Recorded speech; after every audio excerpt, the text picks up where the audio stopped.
Hey guys, and welcome back to Semajical Reviews, where it is once again time to dive back into the world of Harry Potter, this time to do the double book and movie review of Harry Potter and the Half-Blood Prince. So that would be the 2005 book, written by J.K. Rowling, published by Bloomsbury, and its 2009 film adaptation.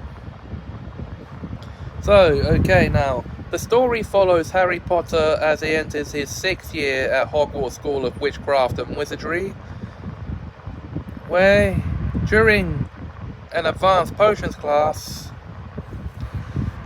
he comes into the possession of an old potions textbook, which helps him to excel at potions for the first time in his life, and also this is what starts the mystery of the Half-Blood Prince. And also, throughout the story, we learn Voldemort's backstory, because this film acted as a prologue, or this story acts as a prologue to the story that follows. And through these pensive flashbacks, we learn who his family were,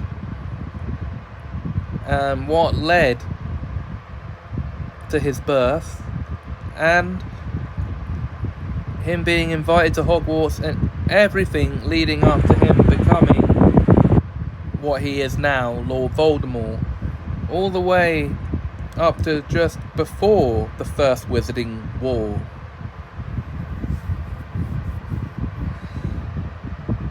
And yes, it sets up the Horcruxes. And this is where we learn that the diary from the second book and film was indeed a Horcrux.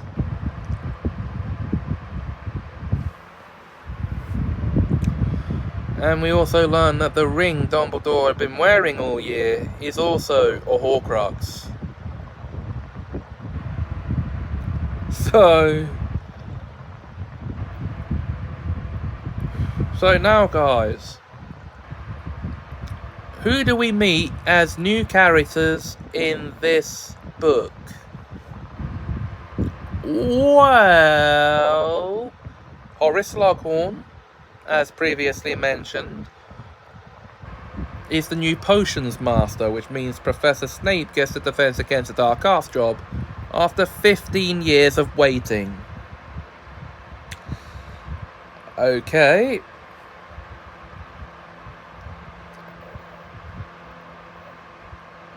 Cormac McLaggen, a 7th year Gryffindor who tries out for the house Quidditch team after Harry's made captain.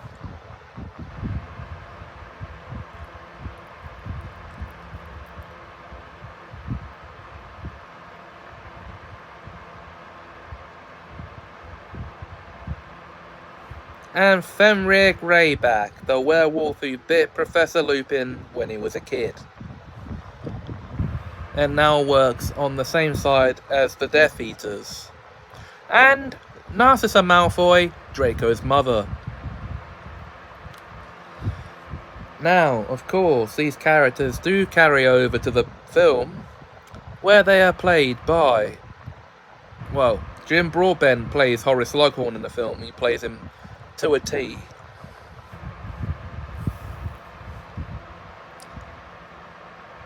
He's a jovial old man who actually is the first to see the potential in Harry, even though Harry's cheated his way to the potential. Then Helen McCrory plays Narcissa Malfoy.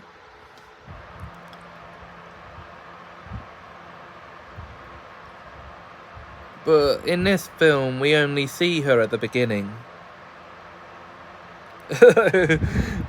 So, well, in the book, she does have more spoken lines than she does in the film. Cormac McLaggen carries over, but I don't know who plays him. Sorry, I can't give that information.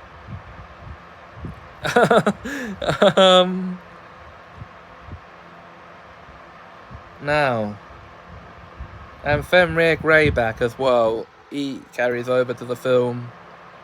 But again, I can't tell you who plays him because I can't remember who does. Now, also in the book, we are reintroduced to Lavender Brown, who plays a bigger role in this book, actually, as Ron's girlfriend. In the film, she's played by a different actress to what she was before. Now, the biggest difference that the film has is it swaps the main story over for the love story subplot. So what I'm saying here is Harry Potter and the Half-Blood Prince, the film, is an adaptation in name only.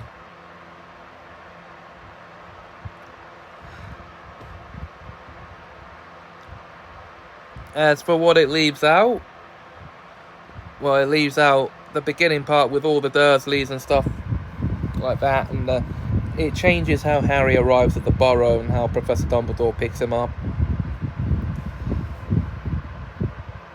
But why do I say this is an adaptation in name only for the film? Well, because it changes the plots around. Really, the Half-Blood Prince plot is shoehorned in as an afterthought. Now, it's actually...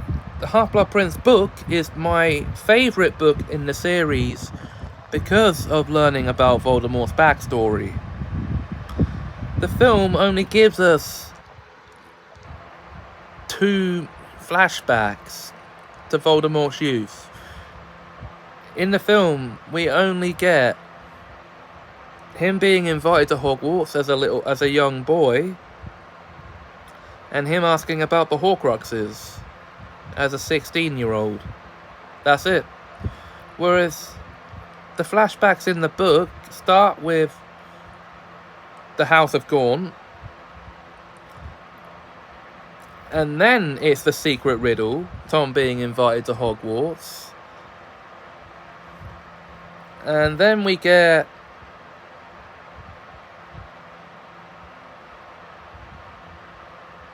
a memory with Hepzibah Smith and the house elf, Hokey.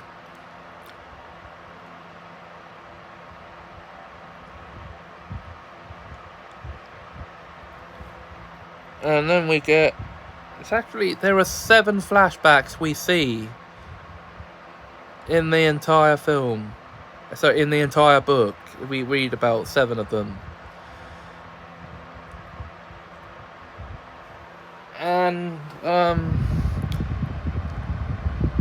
And the very last one we actually hear about is the Horcruxes. Now, we have 2 versions of that. We have the fake version and the true version.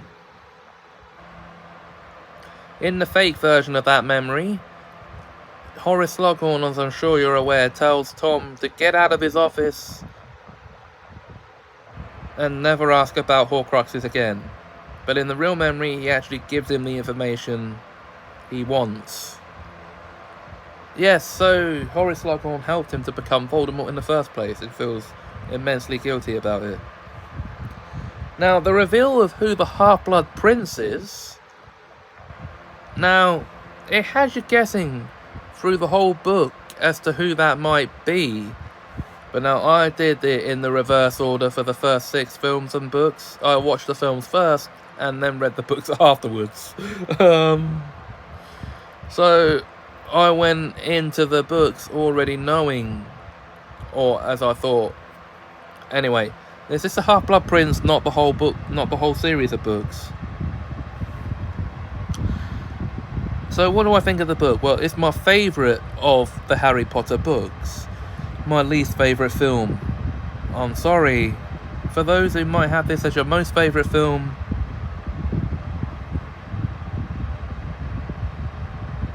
don't you dare put me under an unforgivable curse to try and change my mind. Don't you dare.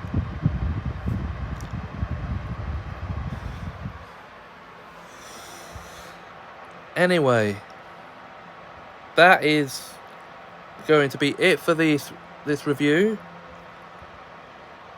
And I'll see you for the next episode, guys, as we round out the Karate Kid trilogy. Until then,